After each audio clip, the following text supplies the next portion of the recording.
Hi traders, and welcome to the Technical Analysis Market Watch on Friday the 26th of May. So I've seen some really good movements this week. We've seen some very nice moves on a lot of the key players. Some levels have been broken and some are fast approaching a very critical zone. So we'll jump straight into the charts and see if we can identify any trades for today or early into next week.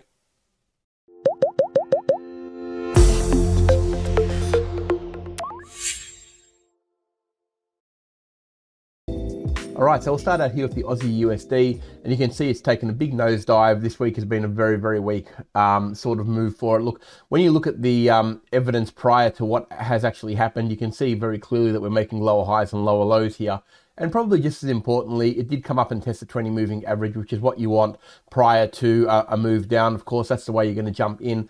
This is a mini roll reversal zone in itself here. You can see here that all these lows right through there are producing a level of support, which now became resistance. And the 20 moving average there just bolstered really what was probably always going to happen. It smashed through this very important zone at around the 66 and straight down to 66.50. So when they're moving in very synchronized manners like they are here, a few of the currencies are doing it. The 50s and the 100s are very strong levels to aim for. And yeah, no doubt, it's obviously support here. And you've got to go out a bit to find this support. It hasn't been here in a little while.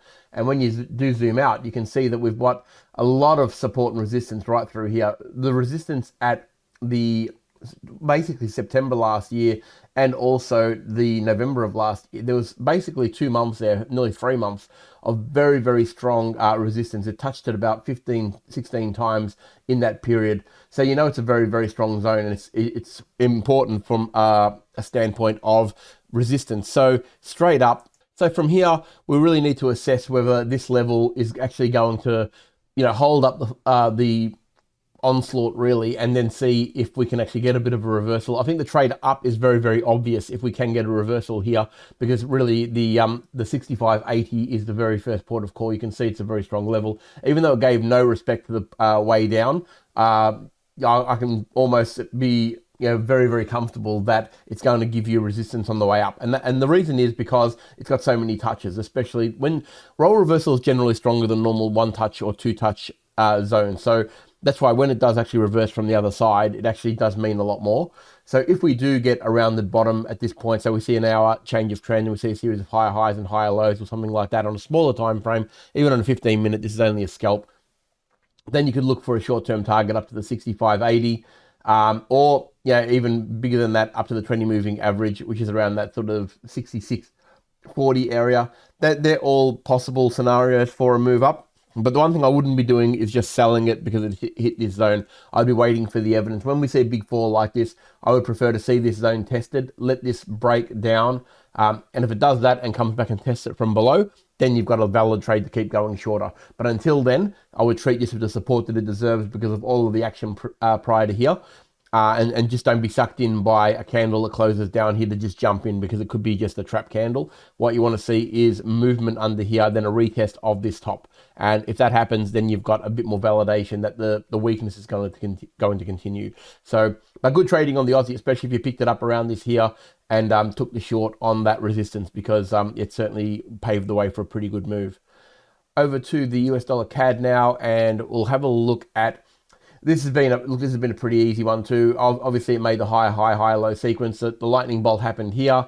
For those of you who follow this channel a lot, if you get the high lightning bolt, your cue to go is the next candle, which is around here, the 135.89. Once that candle broke past this previous high, it was off. The target is going to be around that 136.60 to 80 area where this line is. It was obvious resistance there. So this candle's already done pretty well. I mean, you're already well and truly in this trade. Of course, if you are, you've almost reached a point where you can nearly take some of the profit. If it's done probably 80% of the move now. There's a little bit more if you want to hang out, and it could certainly get there, but it really comes down to how you entered, which entry point did you use. If you entered off the daily candle, then you're well and truly set, and you should be well and truly in front. At the very least, I'd be breaking even.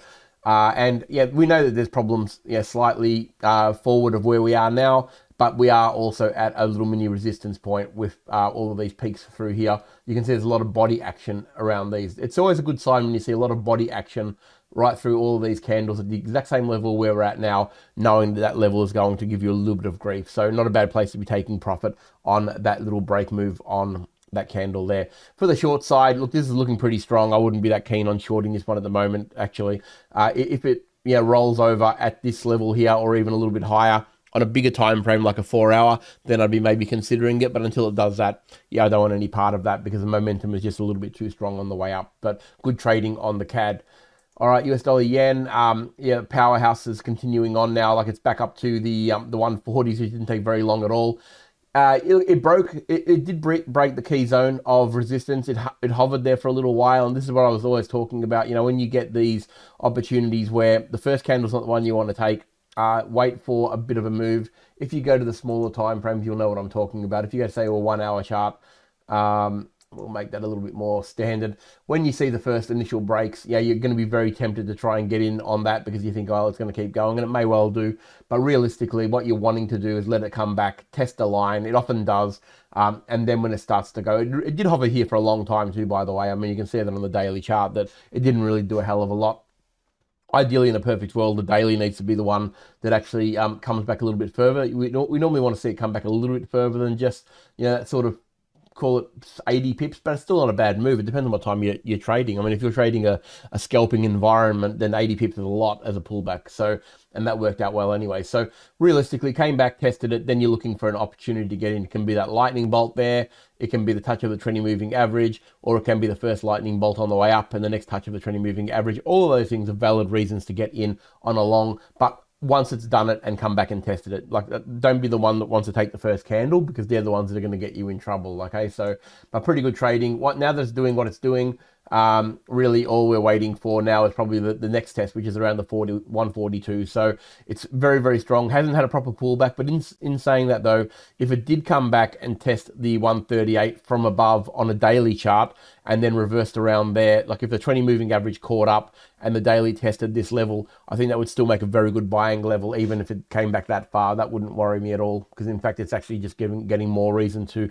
potentially go long. So keep an eye on this one, but not looking for any shorting opportunities at all until it turns around on a smaller time frame. Say for 1 hour gets a series of lower highs and lower lows and it starts to gravitate to the 138, different story. But even then, I'd be very, very conscious at this level to be pulling up stops. I wouldn't be wanting to trade past that.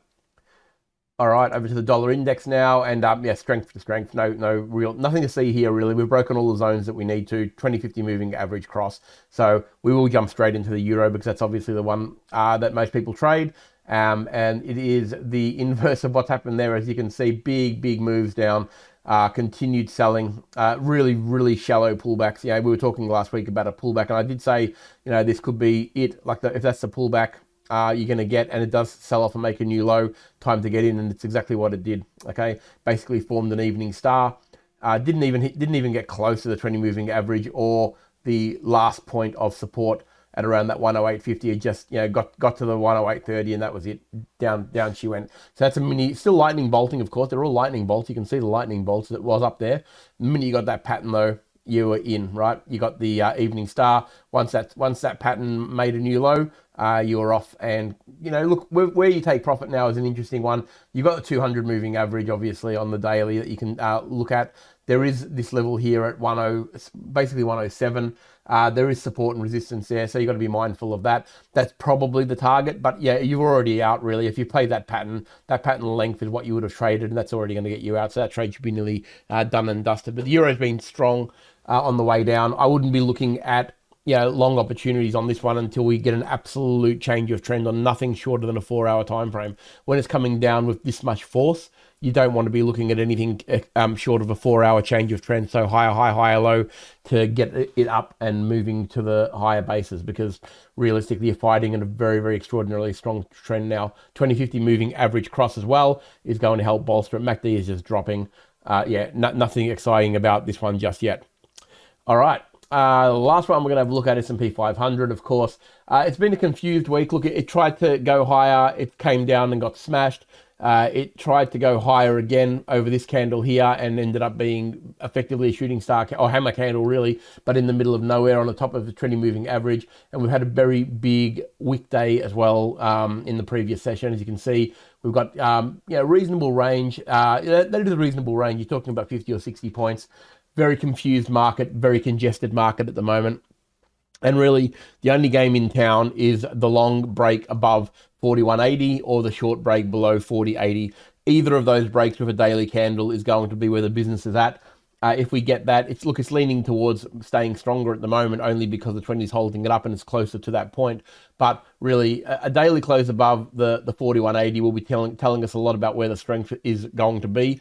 But of course, a close below 40.80 on a daily, and I would be thinking we're probably in a bit of short-term trouble. So really, the only trades you want to be placing, if you're going to trade it and you're hell-bent on trading it short, on a short-term time frame, that is scalping in between these zones. Longing up to the 41.80, shorting down to the 40.80 until we get a significant break on the daily candle. And once we've got that, we're looking at a whole new dimension of trading movement once that does happen. But we certainly wouldn't be preempting it, so you can play the game in the middle.